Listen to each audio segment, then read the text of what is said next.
네, 앞서 첫 번째 사연에서는 어머니에게서 과한 체벌을 받고 자란 뒤에 늘 불안이 많고 특히 시어머니를 대할 때 어려움을 겪는 분의 이야기를 들어봤는데요.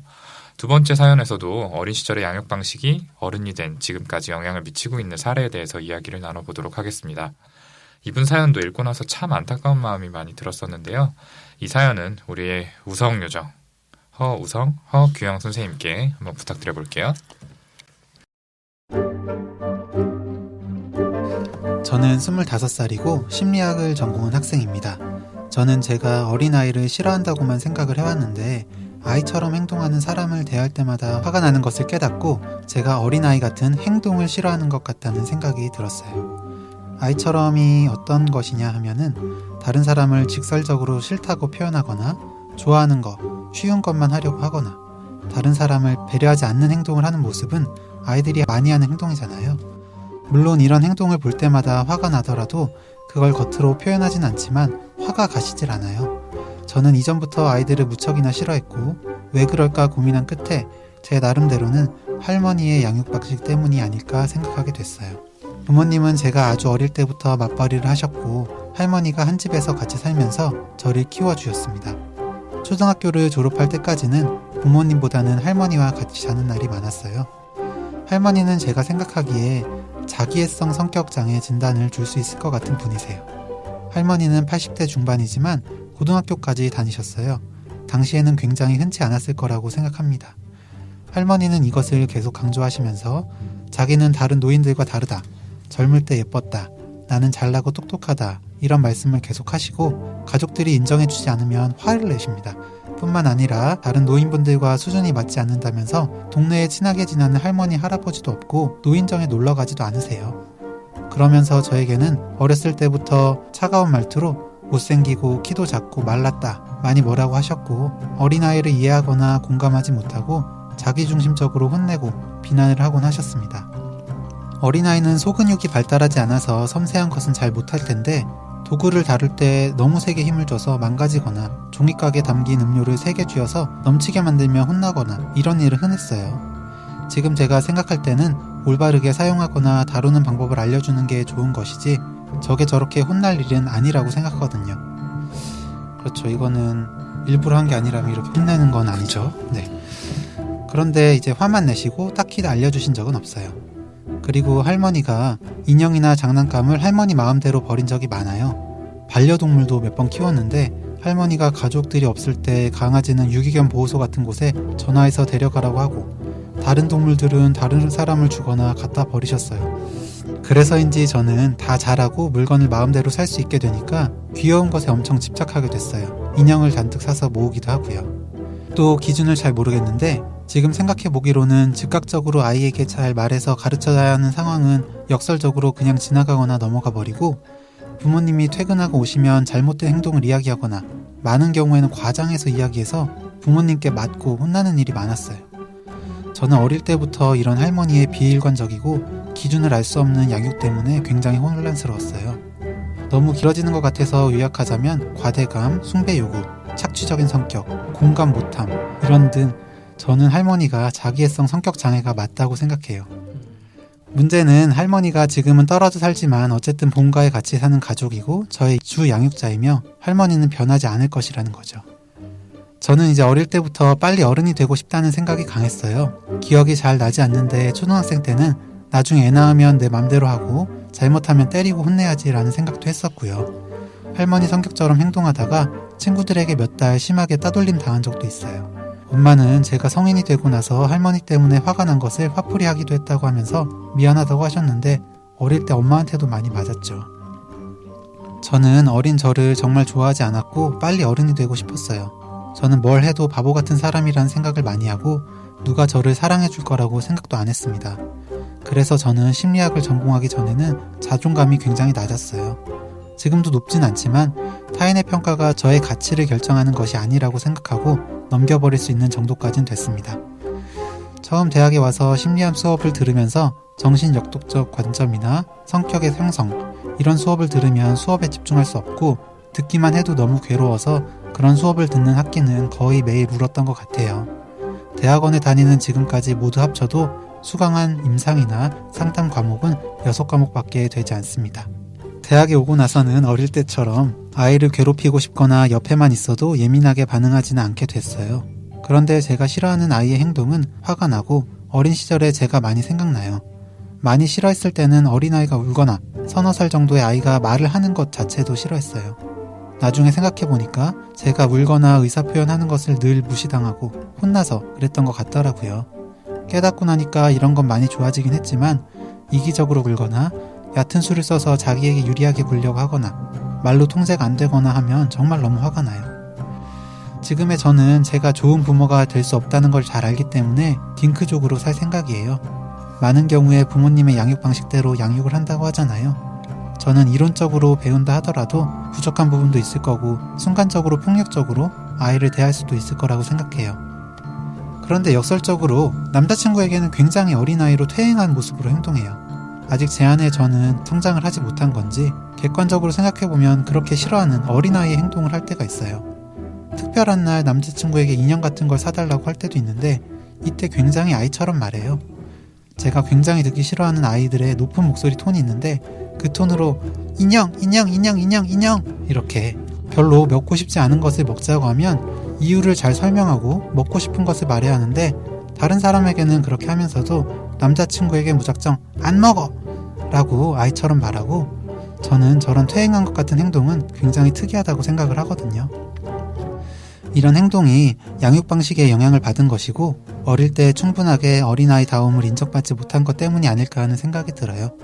그런데 최근에 굉장히 아이같이 말하는 20대 후반의 여성분을 본 적이 있는데 제가 남자친구에게 행동하는 모습이 생각나면서 언제까지고 이렇게 행동할 순 없겠다 하는 생각이 들었어요. 사실 어린아이나 그런 행동은 잘못한 것이 없고 제 안에 어린 저와 제 마음가짐의 문제라는 생각이 들어서 진지하게 해결하고 싶다는 생각을 하게 됐고 용기 내서 메일을 보내게 되었습니다. 제가 왜 이렇게도 아이 같은 행동에 예민한지와 아이 같은 행동으로 촉발되는 저희 화를 어떻게 다스리면 좋을지, 그리고 아직도 심리적으로는 할머니에게 얽매여 있고 상처받은 어린 저를 어떻게 해결하면 좋을지 조언해 주시겠어요? 정말 긴 메일 읽어주셔서 감사합니다. 네, 이렇게 사연을 들어봤는데요. 할머니에게서 양육되면서 성장 과정에 다양한 상처를 반복적으로 받았고 어른이 된 지금까지 여러 가지 심리적인 어려움을 겪고 계신 분의 사연이었습니다.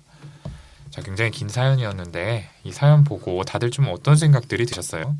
네, 아마 청취자분들 들으시기에도 좀 많이 긴 사연이었을 텐데 사연 글 자체는 훨씬 더 길었고 여기 담지 못한 좀 그분께서 겪었던 어려움, 학대 이런 내용들이 사실 더 많이 있었거든요. 네. 그렇죠. 네. 워낙 어렸을 때부터 겪은 일이라 당연히 기억나는 부분이 이렇게 많지 않았는데도 불구하고 이렇게 긴 사연 그리고 헉 소리 나게 저희가 진짜 그런 반응을 보일 수밖에 없는 심한 경험을 많이 하셨다는 게 진짜 놀랍기도 했고 저희 마음도 많이 아팠고요. 몇몇 대목에서는 정말 어린아이가 얼마나 힘들었을까라는 생각이 눈물 날 것 같더라고요. 저희가 뭐 여기서 뺀 내용이긴 한데 생일 파티를 너무 해보고 싶었다. 다른 애들의 생일 파티를 보면서 너무 부러웠다. 이런 내용들에서는 좀 그런 기도했어요. 네, 아마 청취자분들도 들으시면서 정말 가슴이 많이 아프셨을 것 같은데 사연자분 저희 방송 들으시면서 또 다시 힘드시지 않을까라는 생각도 드네요. 사실 이제 또 저를 키워준 분이 이렇게 할머니 같은 성격이셨다면 정말 너무 힘들고 괴로웠을 것 같아요. 사연자분도 앞 사연처럼 그 어릴 때부터 만성적인 트라우마를 받으면서 자랐다고 이제 봐야 될 텐데 그 상처를 그래도 노력하고 극복하고 계시네요. 아직 힘든 점이 많은 게 느껴져서 안쓰럽습니다.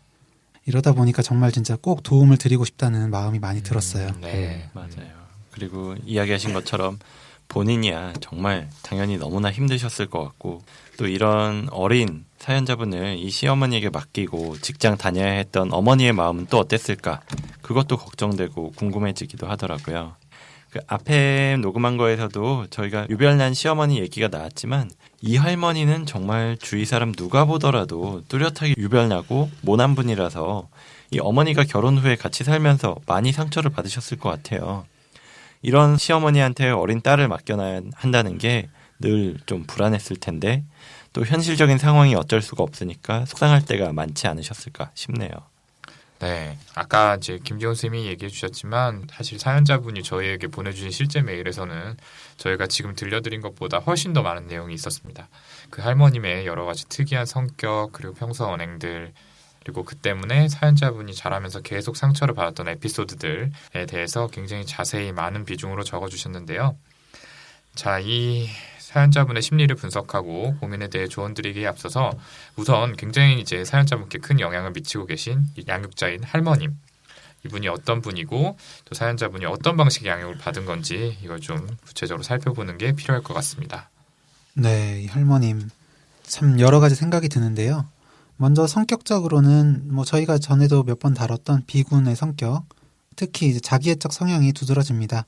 사연자분도 진단 기준 사실 하나하나 열거 해주시면서 자기애적 인격 장애 같다 말씀을 해주셨는데요. 예, 저희도 뭐 진단 가능할 것 같다 생각합니다.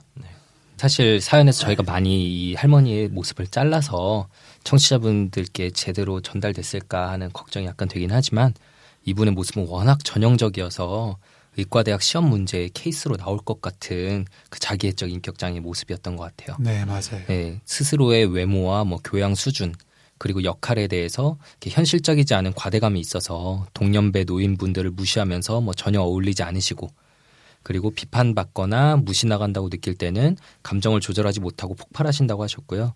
또 사연 줄이다 보니 빠졌는데 아까 제가 잠깐 말했지만 어린 손녀 생일잔치도 못하게 하면서 본인 생신은 제대로 챙겨주지 않는다고 막 분노하거나 또 뭐 실제로는 자식 내외에게 얹혀 지내는 입장이신데 수입을 똑같이 나눠받기를 요구하시는 모습. 저는 이게 사실 제일 당황스러웠거든요. 네, 그러니까 말 그대로 착취적 성향인 것 같은데 맞아요. 등등 여러 가지 진단 기준을 다 만족하는 것 같아요.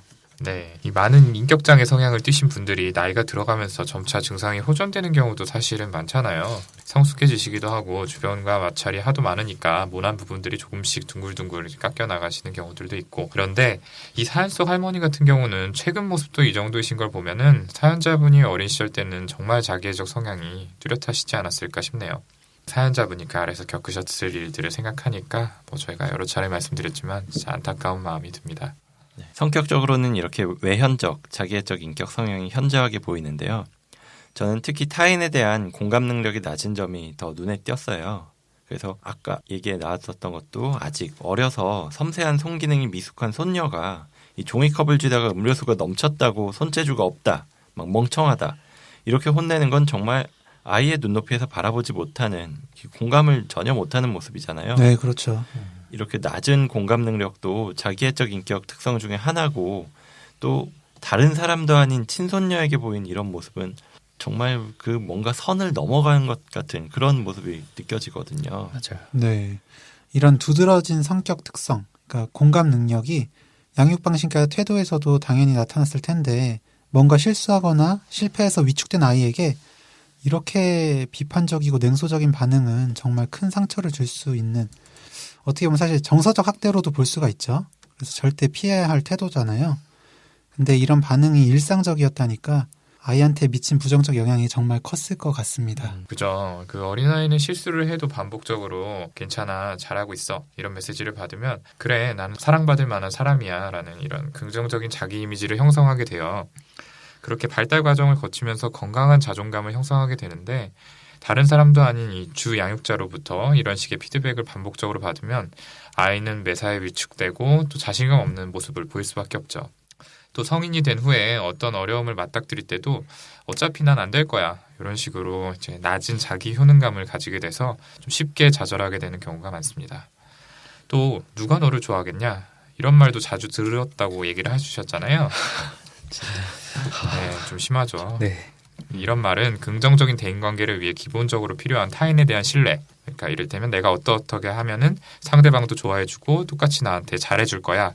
이런 식의 믿음을 가지기가 어렵게 만드는 부분이 있죠. 대체 어떻게 손녀한테 저런 말을 하실 수 있었을까라는 생각이 계속 네. 머릿속에 드는데 이렇게 가혹한 모습으로 아이를 대하다가도 또 이제 막 본인 기분 좋을 때는 애정 표현을 하고 막 잘해주고 때로는 막 너무 현실 넘어선 정도로 이상화까지 했다고 이런 내용도 있었는데요. 이런 좀 비일관적인 태도를 보이셨으니까 또 이것대로 사실 건강하지가 못해요. 그런 건 아이가 혼란스러워질 수밖에 없죠. 네. 평소 같으면 이게 내가 혼날 타이밍이었는데 갑자기 막 또 잘해주고 이러면 내가 어떻게 해야 되는 거지? 라면서 정말 혼란스러워질 수밖에 없는 그렇죠. 거예요. 그러니까요. 네. 어떤 장단에 춤을 춰야 될지. 그리고 부모님이 아이를 위해서 애완견을 사줬는데 할머니가 그거를 막 갖다 버렸다, 뭐 유기견 그쪽에다 맡겨 버렸다. 이것도 되게 충격적이었어요. 아 진짜. 정말 이런 사연은 처음 들어봤는데 이 아이 입장에서는 마치 애완견 버려지는 거랑 똑같이 자기도 언제든지 버려질 수 있겠다 이런 생각이 들고 되게 불안하고 무섭고 공포스러웠을 것 같거든요. 네, 그렇죠. 또 그 일뿐만이 아니고 저희가 사연을 줄이던 중에 이제 한글을 모른다고 유치원을 그만두게 하고 또 학원에 보내셨다는 얘기도 있었거든요. 이렇게 아이에게 중요한 사안에 대해서 일방적인 결정을 하고 거기에 안 따르면 이제 즉각적인 분노, 폭언을 또 자주 하셨다고 하는데 아이가 이런 걸 보면서 자기도 모르게 그걸 따라하는 이제 모델링을 하고 그걸 친구 관계에서 되풀이해서 또 친구 관계도 잘 안 되고 이제 고립되고 그럴 수도 있죠. 네, 그렇죠. 네. 아이 앞에서 이제 찬물도 못 마신다 이런 말이 있을 정도로 아이는 비판적 사고를 하지 못하고 어른의 행동을 따라하는 경우가 많은데요. 실제로 사연자분도 어릴 때 친구들 사이에서 본인이 그런 식의 행동을 몇 차례 했던 걸 기억하시네요. 네, 그렇죠. 그리고 뭐 사연에는 자세히 언급이 안 된 부분이긴 한데 할머니가 이렇게 하시니까 부모님께서라도 아이가 상처받은 상황을 인지했을 때 아이 입장에서 좀 공감해주고 이렇게 교정적인 경험을 하게 해주면 좋았을 텐데 따뜻하게 좀 안아주시고 이분은 그렇지 못하고 오히려 좀 이중으로 상처를 받은 일이 많지 않았나 싶어요. 네. 할머니가 뒤늦게 말을 전해서 아빠한테 맞은 일도 있다고 하는데 사실 할머니 성격을 보면 이미 충분히 혼냈을 것 같은데 그러니까요. 그거를 또 이중으로 혼났으면은 대체 아이가 어떤 잘못을 했길래 뒤늦게 체벌을 이렇게 또 했을까요? 뭐 진짜 잘 이해가 안 가는데 부모님이 할머님에게 육아를 전적으로 부탁드린 상황에서 좀 역학 관계가 아무래도 좀 눈치 보일 수밖에 없을 거 아니에요. 할머니 편을 네. 드려야 되는. 그렇죠. 네. 그런 영향이 분명히 있었을 거란 생각도 좀 들고요. 네. 얘기 많이 했지만 이거 일일이 다 이야기를 하자면 너무 길어질 정도로 힘든 경험들을 많이 겪으셨는데요. 좀 정리를 해보자면 이 사연자분은 주 양육자인 할머니로부터 굉장히 비공감적이고 감정적이고 또 일관적이지 못한 그런 식의 양육을 받았다라고 얘기를 해볼 수 있을 것 같아요.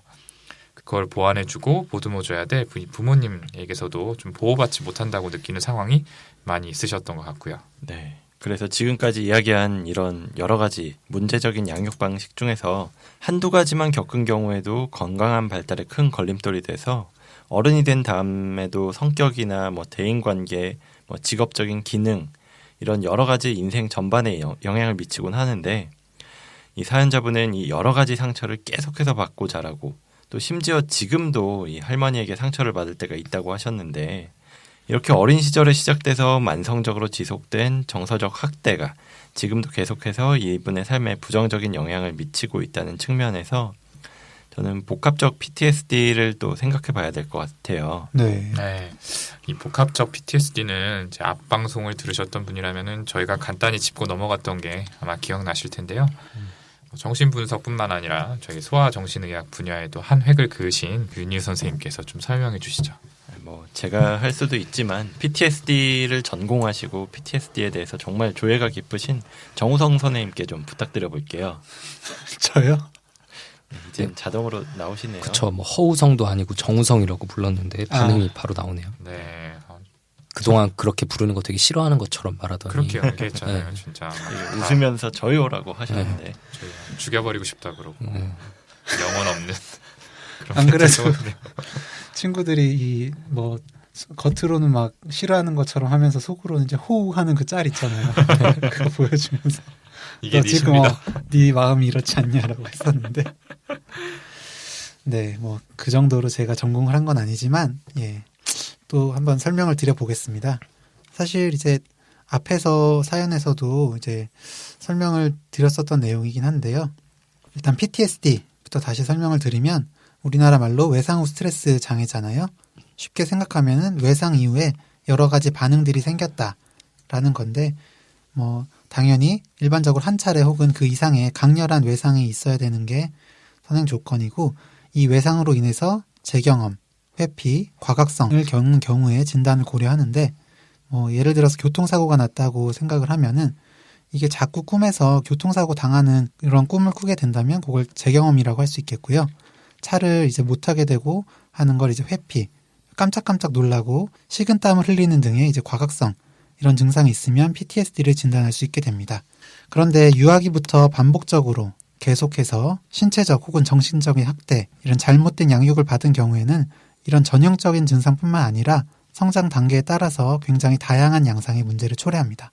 많은 소아정신의학 의사들이 이게 기존의 PTSD와는 그 원인이나 양상이 다르다. 그래서 복합적 PTSD라는 별개의 개념을 제안했는데 아직 이제 DSM-5에는 포함이 되지 않았지만 널리 받아들여지고 있습니다. 저도 이제 앞선 사연에 이어서 이번 케이스도 복합적 PTSD의 가능성이 좀 높겠다 생각을 했었어요. 처음 사연을 받았을 때. 청취자분들께 저희가 앞선 사연에서 설명을 드렸지만 그럼에도 이렇게 흔히들 헷갈리실 수 있는 게 PTSD라고 하면은 생명의 위협을 느낄 정도의 트라우마를 겪어야 생기는 건데 이렇게 아이가 엄청 심하게 맞았던 것도 아니고 뭐 이 정도 가지고 PTSD라고 할 수 있냐라는 질문을 흔히들 머릿속에 떠올리실 수 있거든요. 근데 중요한 부분이 아까 이렇게 규영이가 얘기했듯이 신체적 학대뿐만 아니라 정서적 학대에 의해서도 발생할 수 있고요. 어린아이들은 또 받아들이는 게 다르니까.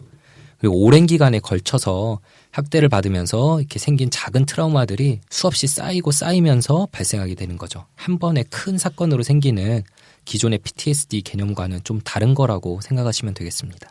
네, 좋습니다. 이제 지금까지 이제 할머니에게 굉장히 좀 가혹한 방식의 양육을 받아온 사연자분의 사연하고 좀 이런 사연자분이 보이는 증상들이 컴플렉스 PTSD에 가깝다라는 식의 이야기를 저희가 좀 드려봤는데요.